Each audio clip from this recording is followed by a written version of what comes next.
Okay, so we are working our way through basically looking at the line numbers here. We're on line 8. Right after this space we talked about. Then we're at here, agenata ha anthropos apostemenos. So a man was sent from God, para theou. So let's parse agenata here.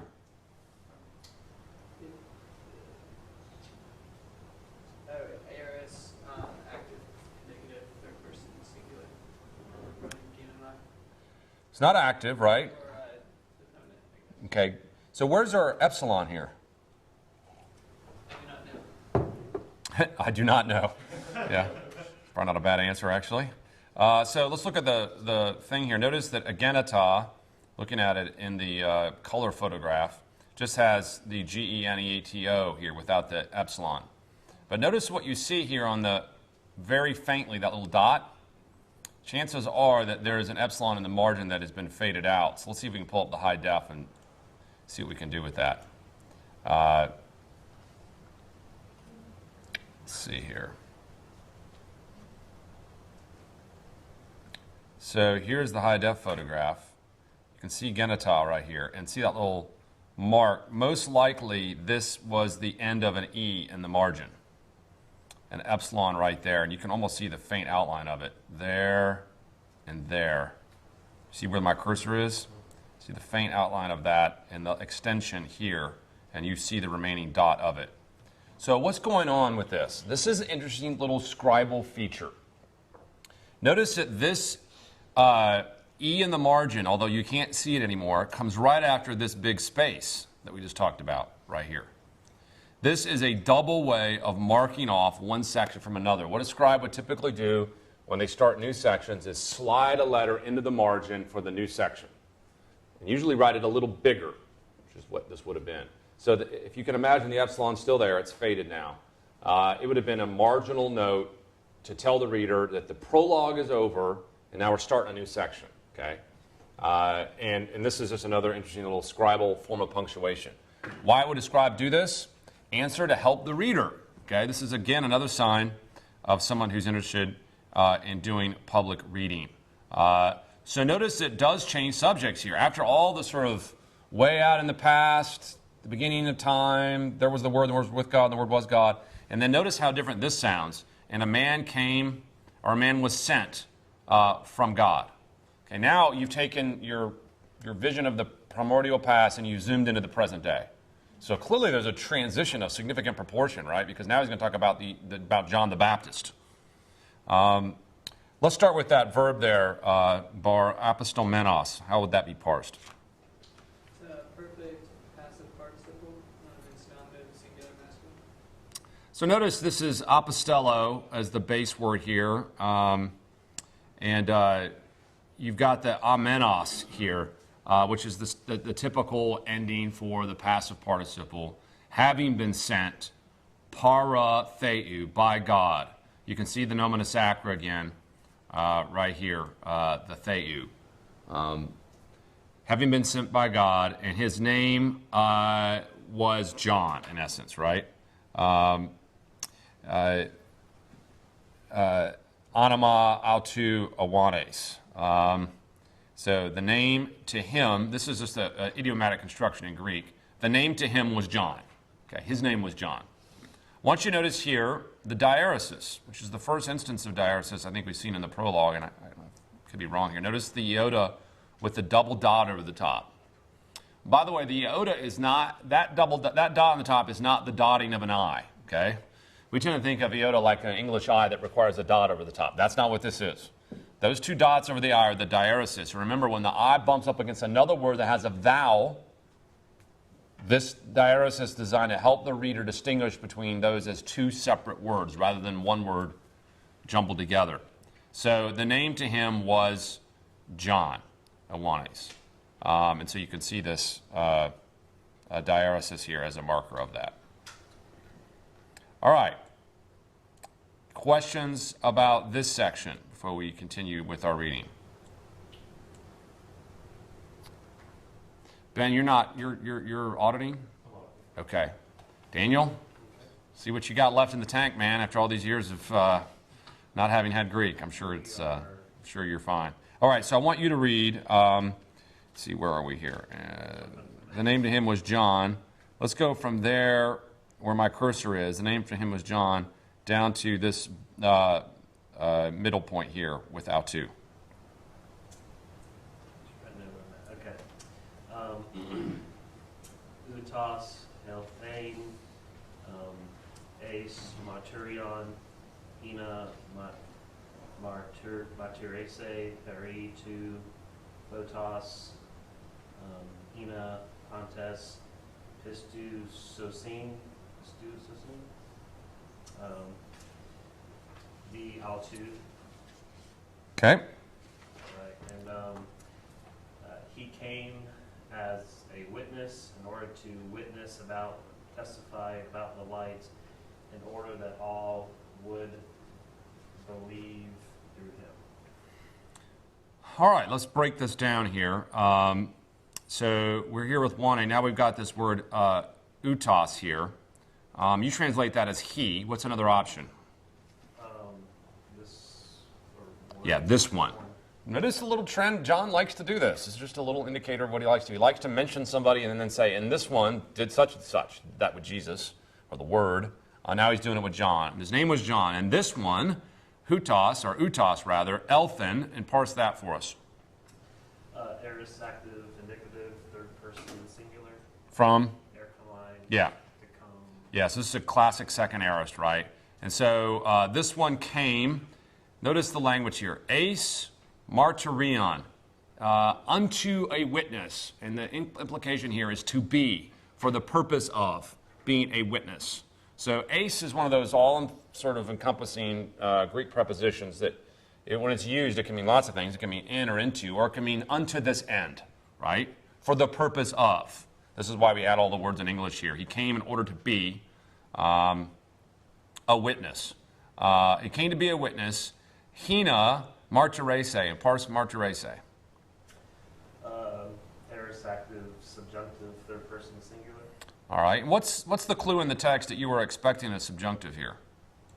Goes up to the Hina. Yeah. So notice the Hina in the text here. Hina is almost a universal sign. A subjunctive is on the way. In order that, right? He might testify. Here's a little interesting notation here. Our scribe is so used to putting the diaeresis on the top of the iota. Notice what he did here. He put the diaeresis on the iota even though it's not surrounded by a vowel. Martyrion, Hina. There's no vowel next to it, so why, you can just see that he's used to it. It's like he sees the iota, especially on the front of a Hina, and he's sticking the diaeresis on there. And you're going to see that he does that again right down here. So he does it here with Hina, and he does it here with Hina. In order that he might testify, peri to photos, concerning the light. And then there's another Hina.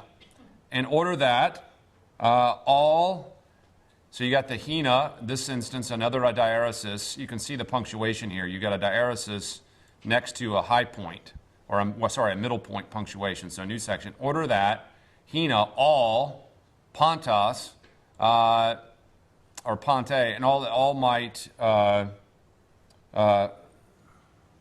sorry, there's a sigma there. Ina pontes, so es, in order that all might pistu usin. So there's the P, the I, the S, the T, the epsilon, and the upsilon. So I know it starts to get fuzzy here, but pistusin on the other side, there's the end of it, in order that they might believe dia autu, through him.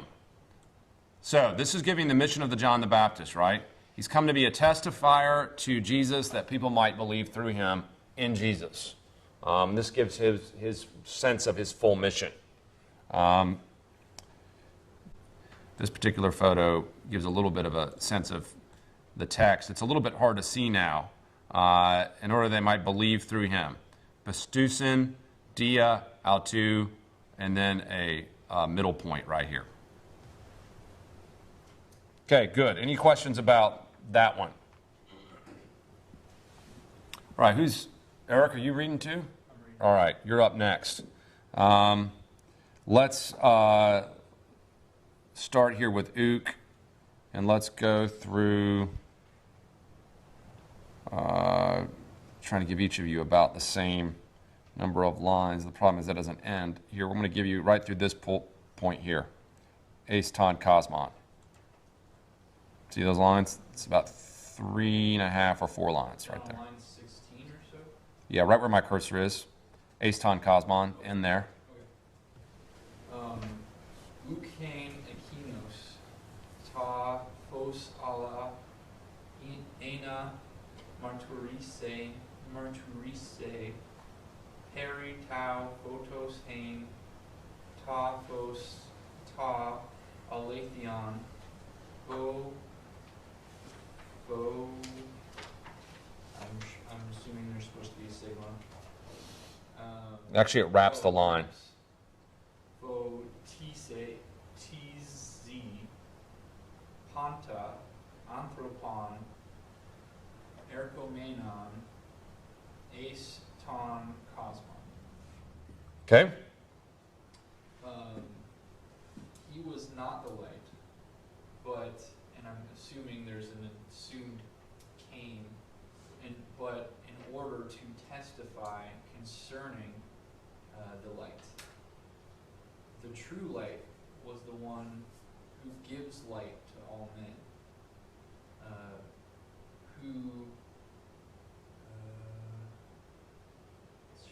I don't think I translated this as a participle very well, who is coming into the world. All right. Let's try to work our way through that. Back up to line 12 here. What do you do with this akanos right here where my cursor is? How'd you translate that? Yeah. It's like a reflexive pronoun, or yeah. Right, it's more of like a that sort of thing, and I use it as a he. Okay, now the he would be applied in the verb, right? He was not. I guess the one or the light or something. Yeah, I think there's a reflexive component here. It was not he himself was not the light. Okay, would be the best way to do it. He himself was not ta phos. You can see that with the contrast, but in order that he came, basically, in order that he might testify, marturese. And how would you parse marturese there? Aorist, active, subjunctive, third singular. Right, and this is like the third in a row, right? This is like he's throwing these henas around like crazy, right? And so it's another indication of a subjunctive, or that he might testify concerning to photos. They might testify concerning the light. And then we have a new sentence here, ein te phos alethenon. This was the true light which photidze. At the end of this line here, to here, how would you parse photidze? Present, active, indicative, third singular. Okay, so shines, which shines on all anthropon, all men, the one coming, erchomenon, ace, ton, cosmon. How would you parse erchomenon? Erchomenos. No, erchomenon. It's from erchomai, so it'd be present. It's deponent participle, right? Does it work that way? Yeah, it's from erchomai, so but the ending I think is active. Okay. So. Present, active participle, masculine, accusative, singular. It's actually a neuter, neuter nominative singular. While coming ace, ton, cosmon into the world, and here's a repeat of the word world again: ace, ton, cosmon. At this particular point, and pulling up the hopefully more clear one. If I can find our spot, you can see a little more clearly here.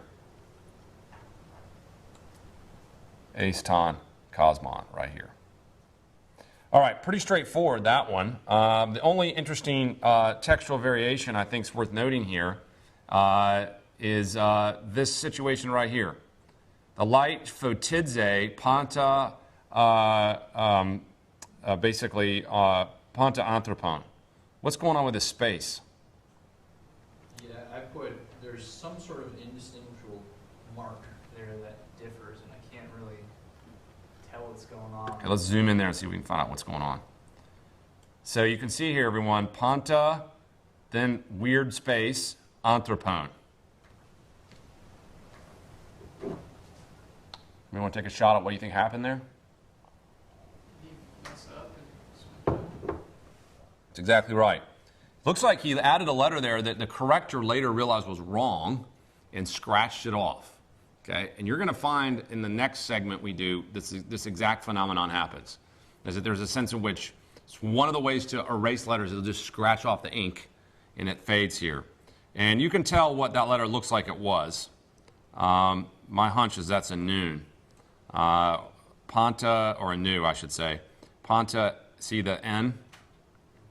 So I think what he did is he put ponton, there's an alpha here, and then later realized, oh wait, it's ponta, and then took the N out.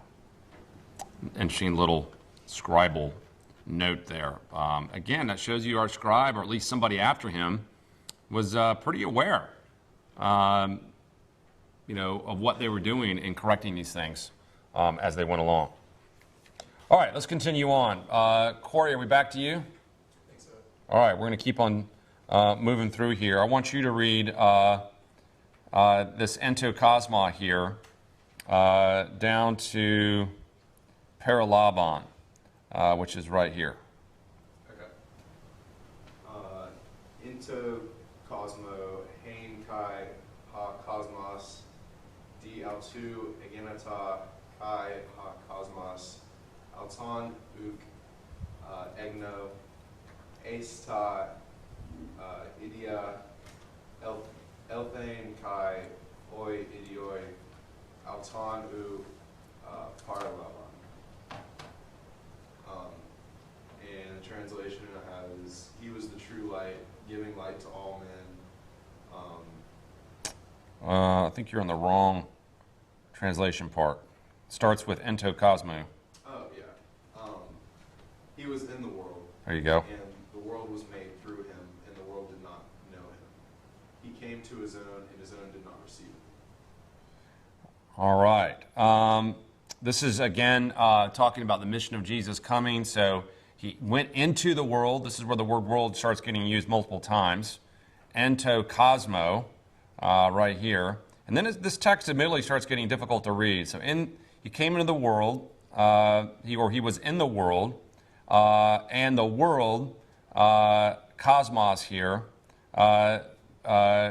did not know him. The world which was made through him did not receive him or know him. And let's just do some of the parsing that we need to do here. How about a genita there? Second aorist, middle indicative, third singular. All right, so once again, you've got this word, agenita, a little bit to read. So basically, he was in the world, and the world was made through him, and the world through him did not know him. And how about egnon there? Egno, That would be through him, did not, Egno. egno, right here. Okay.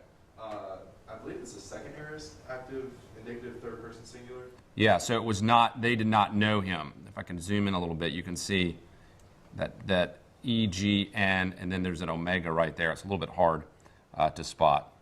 And then ace, ta, idia, unto his own he came, but his own did not receive him, paralabon. And how would you parse paralabon? Aorist active, third person, plural. Yes, from paralambano. So this is basically laying out the truth that Jesus came to his own people did not receive him. And then the next section, I think, is really the crowning part of the prologue, which is that the ones who did receive him had the right to become children of God. So Ryan, we're up to you. So go through paralabon and then down through right where my cursor is on this line here. Okay, is that anoma altu? Yep. Okay, got it. So asoi de elevon altu edokan altois, exousion technotheu, genesthai tois pistu usen, ace ta anoma altu. but as many as did receive him, he gave them authority to become children of God, the ones believing in his name.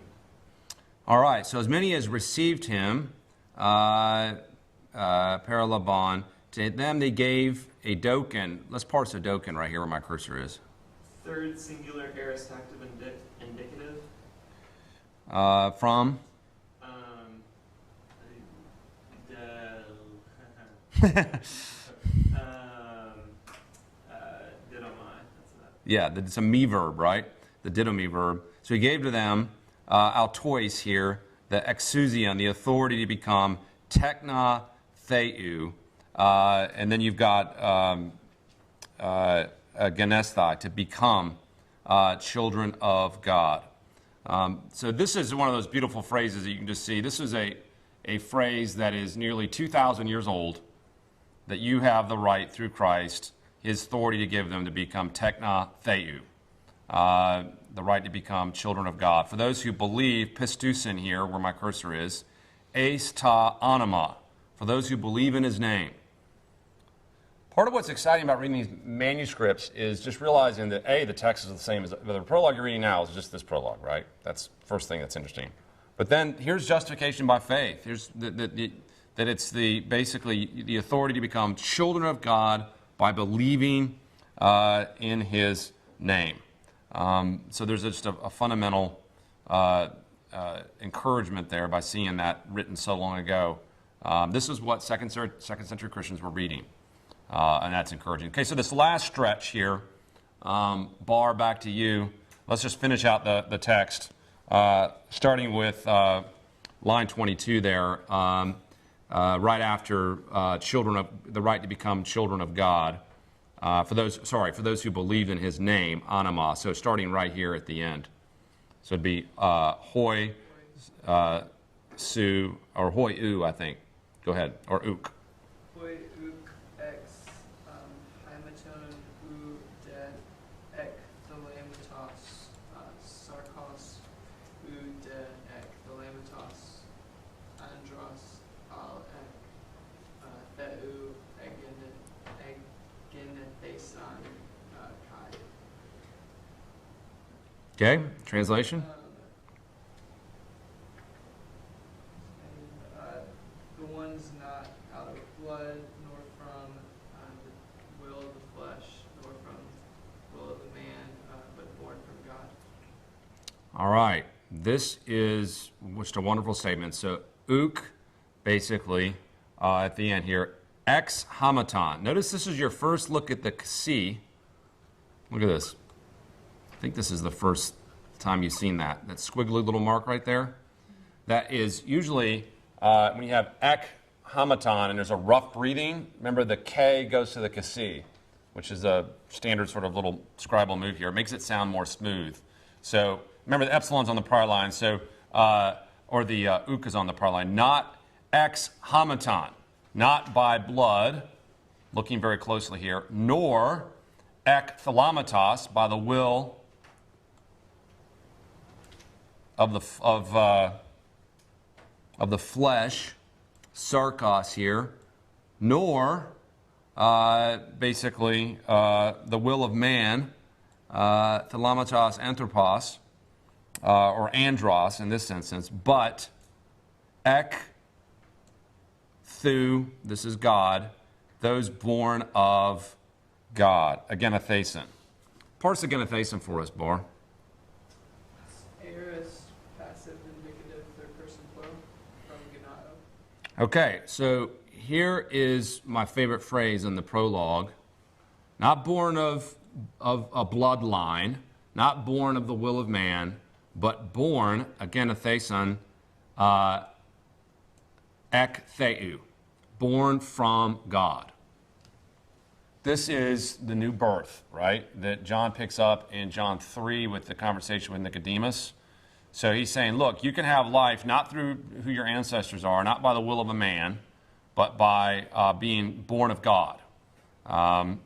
So, agenethesan ek theou is, notice the passiveness of ganao there, having been born ektheu, being born of God, meaning that you're born again, born afresh. So this was the message of the prologue, and then it cuts off here and goes on to the following page.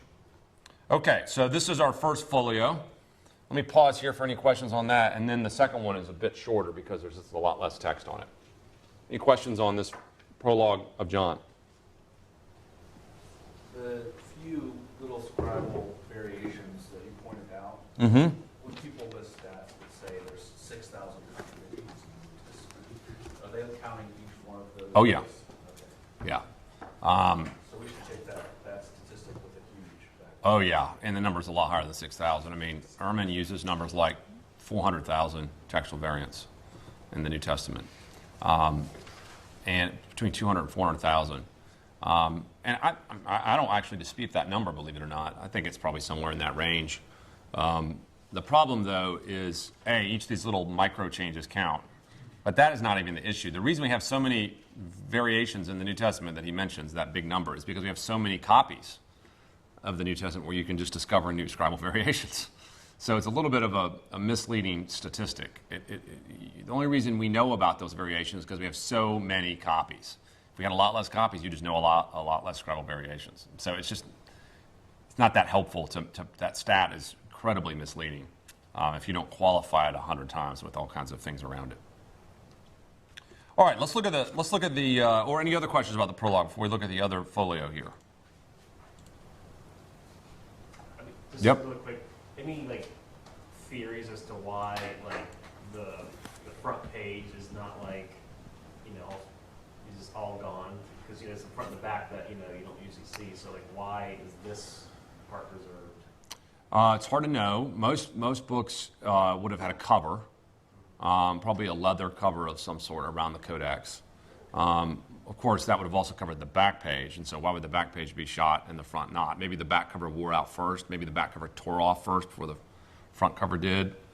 It's just hard to know, how these things get preserved and why portions get preserved, not others. But we're really fortunate to have it, which is really nice. Maybe something's found face down, it's more preserved than face up or something. Yeah, it'd be interesting to read the archaeological reports in terms of how how the manuscript was discovered or found. All right, let's transition to chapter 7 of John. This will be a lot easier to read. Look how nice and clean that looks. You're thinking, wow, this is a lot better, and it is. This is going to be a little easier for us to work through. The page here is cleaner, sharper, brighter.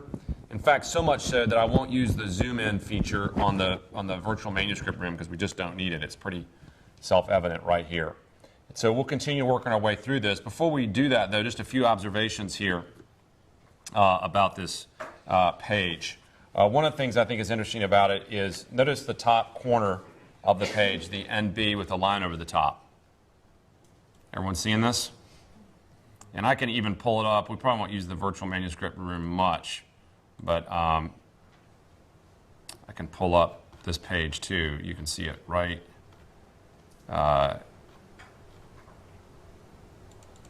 here.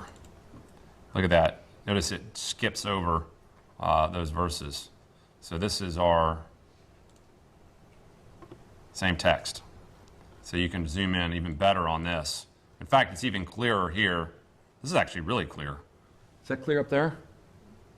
Or is that sun's coming out here, so it's a little bit hard to see.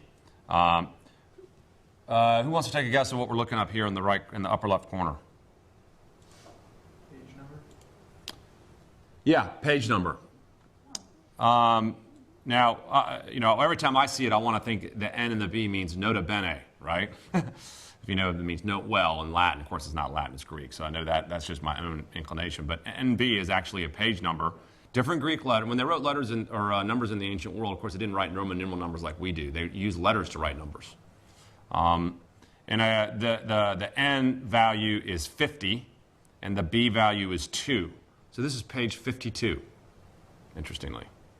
Now, since this is page 52, what does that tell you about what was in this codex?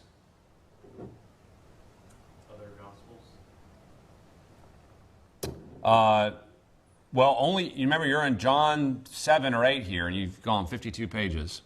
So chances are you're probably looking at a codex that started with John. Oh, I thought it was like 75 pages total. That's what it said at the website. You may be thinking of a different number there. My understanding about P66 is that all the indications are is that it was circulated as a distinctive gospel. In other words, there was no other gospels in this codex. It was just John, based on the pagination. So basically, was it like he pretty early on decided, oh, I'll have plenty of room, and that's when he started to space it out? Is that? We don't know. Here's another interesting thing, is the line over the top. Did you notice that? When you form numbers in Greek with letters, you had to tell your reader that they were reading a number and not a letter, because you're using letters to signify numbers. And the way you did it is you drew a line over the top. What other thing have we seen that has a line over the top? All right, this is an interesting little connection. Some scholars have suggested that the nomina sacra line over the top feature, which no one can explain why they do it that way. Some have suggested that it comes from the way they used to do numbers. Now, why would they do that? Someone suggested the very first nomina sacra was a number that would have referred to the word life, which is what Jesus brings. So there's speculation that the nomina sacra had that horizontal stroke feature because it originally started out as like a numbering system that then just morphed into an abbreviation system. Who knows? Nonetheless, it's interesting. Now, what else do you notice about the page number versus the text?